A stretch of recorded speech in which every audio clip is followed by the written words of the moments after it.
Alright, so I'll be doing just a quick little video on this Mantis right here.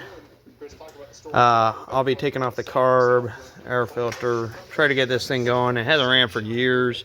Did run great.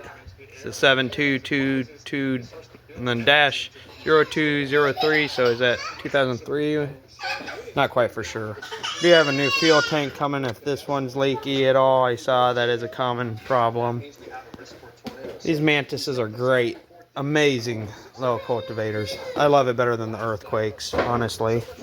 Went on Amazon. I'll put the product and see. Hopefully, I got this one on Amazon. I'll put that link at the bottom or the picture so you can look it up.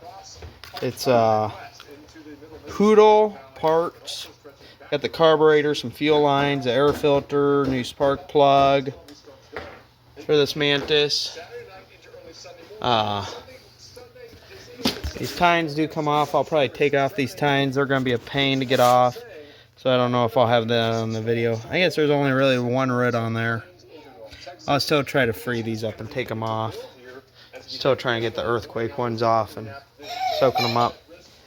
I'm still wondering if I need to put a new on-off switch on here. It's been kind of pieced together time to time with the wire. Never torn this guy apart really. Has really good compression though.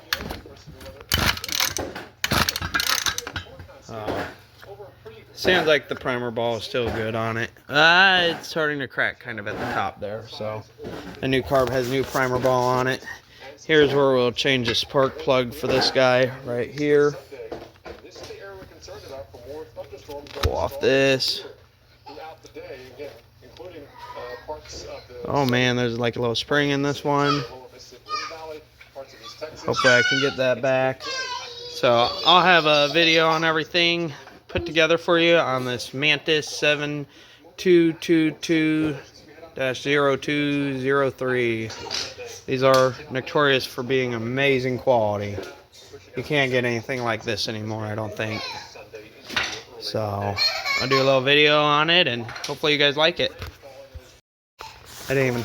Alright, so took off the air filter kit. It did not have an air filter in it at all. So might as well just change the carb. I was going to try to start it up, put fuel in it, clean it up a little, but I'll just put on the new one. I got a new one. They're only a couple bucks. I don't remember. I'll leave it at the end of the video so you can see. Pretty simple. Take off this throttle cable right here. Take off these screws right here. They have a flathead or Phillips head screw. And take off this right here. Should all just slide right off to get to that carb. So I'll have another video here in a minute. Alright, so I took off those two screws. These are two separate pieces right here. So a choke and everything. So right here, I don't know if you can see the gasket. There should be one. It came with two gaskets. Looks like there used to be a gasket there. It comes with two gaskets, so I'll have to figure that out. There's where the adjustments are and everything, but I'll take this off. Here's the fuel lines, how they go. I do got new fuel lines, but I don't think these were leaking at all, so we'll give it a try. Those grommets are hard to push in.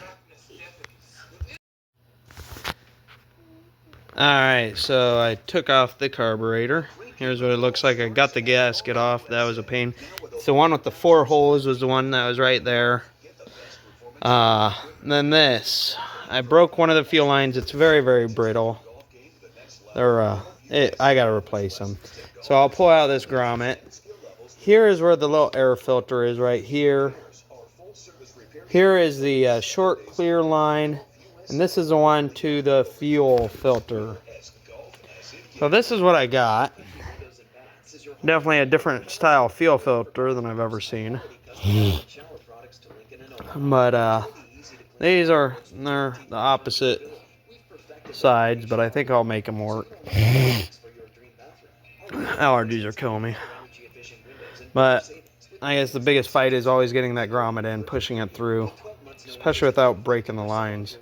I don't know how I'm going to do that yet, but then I'll get that carburetor on since I already have it off. Here is a spark plug. Oh, alright. Alright, and then the spark plug, the head came off. So I'll have to figure that out, get a new cable there. So I did not get one, so I'll have to find a new one. I know it looks like I showed you guys that spring. I didn't notice that broke off.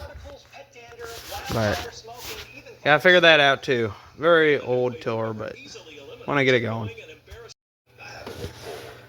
Alright, so I got the mounting bracket, both gaskets on here.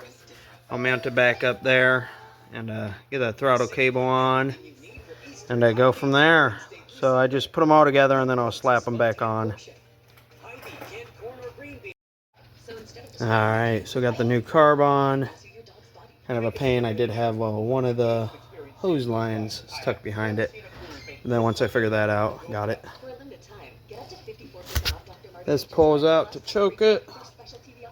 Might have to loosen it up just a little bit.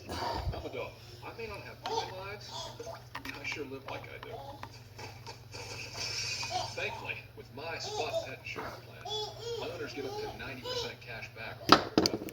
We also got it for the new guy. I'll figure that out here in a second. Might have to take it all back off. Loosen it up a little bit to get it to move. Still a little hard, but will work.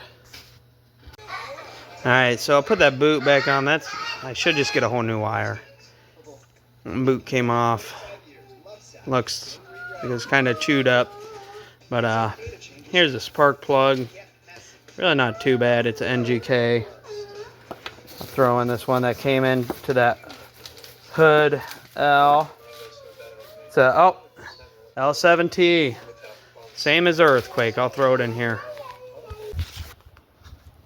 Don't touch anything. Alright. So it starts up.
And there is it running.